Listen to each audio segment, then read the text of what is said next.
Pak Prabowo pasti agenda pertamanya adalah pergi ke luar negeri, muter untuk minta tolong supaya ada sumbangan pinjaman 800 triliun kita butuh APBN tahun depan. Kalau kita bikin kalkulasi, kebutuhannya buat apa? Ya buat nambal APBN yang bolong 800 triliun. Saya memang sudah biasa diejek. Dari dulu saya diejek. Dari dulu saya difitnah. Sekarang pun mereka tidak percaya. Sampai sekarang ada profesor-profesor yang pinter-pinter kok nggak setuju. Heran saya.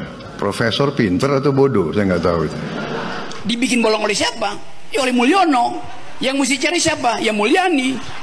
Akibatnya Mulyani, Sri Mulyani jadi SPG-nya Mulyono, sales promotion girl-nya. Kan itu yang terjadi. Ngutang, saya ngutang tapi sampai 8.000 triliun, mikir nggak anak cucu yang nanggung? 02 mana mikir ke situ. Bapak, VT saya banyak loh yang mengungkap tentang hutang negara, ya. Bahkan kalau saya live, saya selalu bahas tentang hutang negara. Ya, mungkin Bapak yang tidak paham tentang hutang negara. Saya akan jelaskan sekali lagi, ya. Mumpung saya lagi ada semangat untuk menjelaskan supaya apa? Bapak tidak menyebar hoax, ya. Bapak tidak berpikiran jahat terhadap pemerintah, ya. Supaya juga menambah pengetahuan Bapak tentang hutang negara. Ya. Hutang sesungguhnya bukan menjadi masalah bila dia digunakan untuk kegiatan produktif.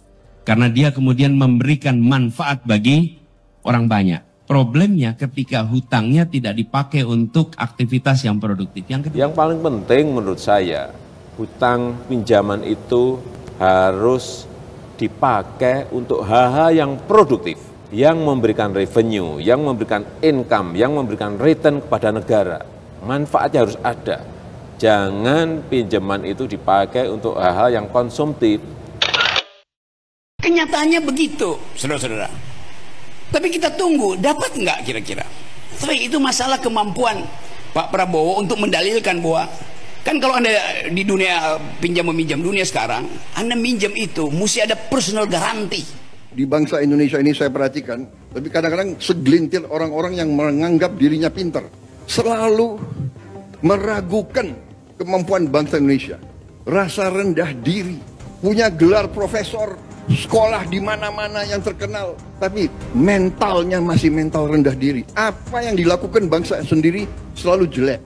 Belum kita bekerja sudah mulai nyinyir. Yang kedua, pemanfaatannya banyak bocor. Nah itu masalah. Tapi bila tidak banyak bocor, dia bisa optimal. Nomor satu. Kemudian yang kedua, terkait dengan hutang ini. Rasio hutang kita itu ada ambang batasnya. Saat ini rasionya 37%, sekitar 8.000 triliun, 37% dari GDP kita. Kita menargetkan diturunkan itu menjadi di bawah 30%. Dan saat ini Indonesia terkenal sebagai negara yang hutangnya sedikit. Dibanding dengan Jepang, Amerika yang sampai 200% dari PDB-nya, Jepang sampai 210%, kemudian negara-negara lain. Ya, bahkan tetangga-tetangga kita, Singapura, hutangnya itu banyak Pak. Berbeda dengan kita. Kita hutangnya sedikit. Tapi Anda bayangkan, Pak Prabowo sebulan ini akan pergi ke luar negeri. Siapa yang akan memegang kendali pemerintahan di dalam negeri selama 30 hari? Dan memang itu yang akan terjadi dan kita akan lihat apa hasilnya nanti. Saya tidak katakan bahwa ini bisa selesai dalam 1 minggu, 2 minggu, atau 3 bulan. Tidak ada di antara kita yang punya tongkat Nabi Sulaiman. Tapi kita bisa berhitung, kita bisa mengelola, dan kita akan mencapai target yang kita tentukan. Saya hakul yakin, saya pertaruhkan kepemimpinan saya. Bagaimana caranya? 2. Nomor 1, hutangnya dikecilin. Nomor 2, GDP-nya digedein. Karena 2 cara itu akan membuat menjadi 30%.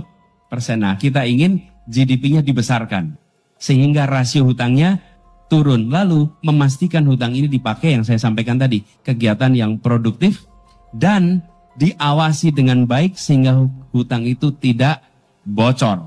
Ada transparansi, ada pelaporan yang baik, bisa dipertanggungjawabkan pada publik sehingga nanti memberikan manfaat kepada semuanya. Sejak Bapak Jokowi menjadi presiden, hutang negara kita itu tidak lebih dari 35%. Artinya jauh di bawah batas maksimal berhutang yang ditentukan oleh DPR RI, yaitu 60%.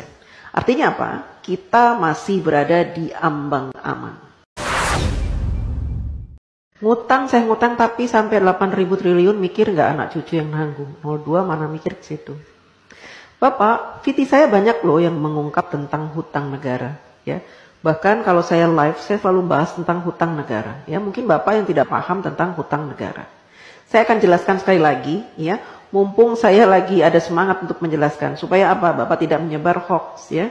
Bapak tidak berpikiran jahat terhadap pemerintah, ya. Supaya juga menambah pengetahuan Bapak tentang hutang negara, ya. Mudah-mudahan saja penjelasan saya nanti membuat Bapak agak terbuka matanya, kupingnya, ya, pikirannya, wawasannya. Jadi begini Pak, hutang negara, setiap negara ingin mengajukan hutang kepada IMF atau World Bank gitu ya, atau kepada negara-negara lain gitu ya, kepada negara-negara yang mau memberikan hutang, maka harus disepakati oleh wakil-wakil Bapak. Di mana? Di DPR RI. Ya. Bentuk negara kita memang mempunyai aturan seperti itu. Presiden tidak bisa memutuskan segala sesuatunya, apalagi perkara hutang sendirian. Jadi harus dinegosiasikan dengan DPR. Dan DPR punya peraturan bahwa negara tidak boleh berhutang, ya, yang mana pembayarannya, cicilannya itu melebihi 60% dari penghasilan negara. Ya. Nah, saat ini sejak Bapak Jokowi menjadi presiden, hutang negara kita itu tidak lebih dari 35%. Artinya jauh di bawah batas maksimal berhutang yang ditentukan oleh DPR RI, yaitu 60%. Artinya apa? Kita masih berada di ambang aman. Ya. Dan saat ini Indonesia terkenal sebagai negara yang hutangnya sedikit. Dibanding dengan Jepang, Amerika yang sampai 200% dari PDB-nya, Jepang sampai 210%, kemudian negara-negara lain, ya, bahkan tetangga-tetangga kita, Singapura, hutangnya itu banyak Pak. Berbeda dengan kita. Kita hutangnya sedikit. Beberapa tahun yang lalu Bapak Jokowi juga sudah melunasi hutang warisan sebanyak 7.000 triliun. Bapak heran kan dari mana uang 7.000 triliun itu? Kok Pak Jokowi bisa membayar? Karena Bapak Jokowi selama ini melakukan penghematan pengeluaran APBN. Dengan cara apa? Dengan cara tidak menggunakan APBN untuk pembangunan negara. Bapak Jokowi mensiasati pembangunan negara dari para investor, baik dalam maupun luar negeri. Sehingga APBN-nya utuh, tidak diutak-atik. APBN yang ada khusus digunakan untuk kepentingan rakyat seperti subsidi, kemudian bansos, BLT, PKH dan sebagainya itu Pak. Ya, Bapak harus tahu. Jadi kalau Bapak bilang hutang sampai 8.000 triliun itu, seandainya saat ini hutang kita 8.000 triliun itu sedikit Pak. Dibanding dengan PDB kita tuh sudah banyak sekali Pak. Itu jumlahnya cuma 35% dari penghasilan kita, penghasilan negara maksudnya, ya Pak. Jadi masih di ambang batas wajar. Anak cucu kita nanggung. Tidak Pak, dulu juga gitu. Katanya Pak Harto berhutang banyak sampai 20.000 triliun. Nanti anak cucu nanggung. Saya tidak merasa menanggung. Saya sudah dewasa, sudah besar, sudah tua setua ini. Tidak pernah saya merasa menanggung beban hutang negara, tidak. Itu kan hanya kiasan-kiasan yang diberikan oleh orang-orang yang membenci pemerintah. Ya, jadi mereka membuat rumor-rumor seperti itu. Supaya apa? Supaya kita membenci pemerintah. Kan gitu. Kita awam, orang awam, tidak pernah diberikan pemahaman tentang hutang negara. Sehingga yang ada di pikiran kita, hutang, negara berhutang, nanti anak cucu kita akan membayar. Tidak Pak. Ya. Selama pemerintahan itu baik, memberikan kesejahteraan kepada kita, memberikan gaji UMR yang pantas, ya, kemudian memberikan peluang-peluang untuk usaha, sehingga kita punya penghasilan setiap bulan, dan memberikan lowongan-lowongan pekerjaan yang sangat banyak, maka kita tidak terbebani oleh hutang negara Pak.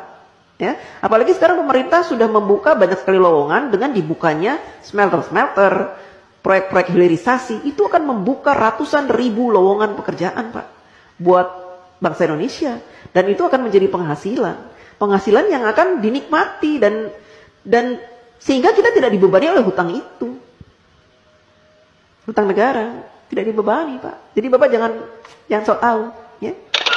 Jadi kita mengatakan kita kelola sama seperti itu tadi. Jadi kita akan membuat tadi, kalau kita bicara tentang pengelolaan utang sendiri tadi, sumber utangnya dari mana? Masyarakat kita sekarang kepengen beli surat berharga negara. Kalau saya sekarang kemarin surat berharga retail, surat berharga syariah, itu yang beli sampai kita kasih alokasi, mereka bilang kita butuh lagi. Rakyat butuh surat investasi. Kalau saya stop mengeluarkan surat berharga negara, Anda yang punya tabungan bingung naruh di mana. Akhirnya masuk ke pinjol-pinjol yang itu. Jadi mereka butuh instrumen yang baik, yang dipercaya dan menjaga nilai tabungan mereka. Makanya pemerintah makin banyak surat berharga negara di isu di dalam negeri. Dari mulai masyarakat nih, anak-anak mahasiswa sekarang udah banyak. Yang di bawah 20 tahun sekarang mereka menjadi investor. Mereka bisa beli dengan 500.000 rupiah. Tabungannya daripada, dan mereka makin savvy. Dia bisa milih, aku mau beli surat berharga negara atau mau beli stok. Kalau stok kadang-kadang turun, mereka kemudian rugi. Jadi ini mereka makin menjadi yang disebut investor base yang luar biasa makin bagus. Ibu-ibu rumah tangga ini sekarang majority di dalam, jadi kalau lihat gender, ibu-ibu itu cukup banyak mereka sekarang. Bapak-bapak kayaknya sibuk entah apa gitu ya. Tapi anak-anak dan ibu-ibu itu kayaknya banyak yang invest di surat berharga negara kita. Makin kita isu, kita lihat, oh ini investor baru, ini anak-anak baru. Very, very good. Jadi retail, institusi, coba dana pensiun. Dana pensiun tuh ngumpulin dana pensiun kan dibayarnya nanti kalau orang pensiun. Duitnya emang ditaruh di mana? Di berangkas kan enggak, Mas? Dia harus diinvestasikan. Investasi yang paling aman, ya surat berharga juga. Jadi dia butuh surat berharga negara itu.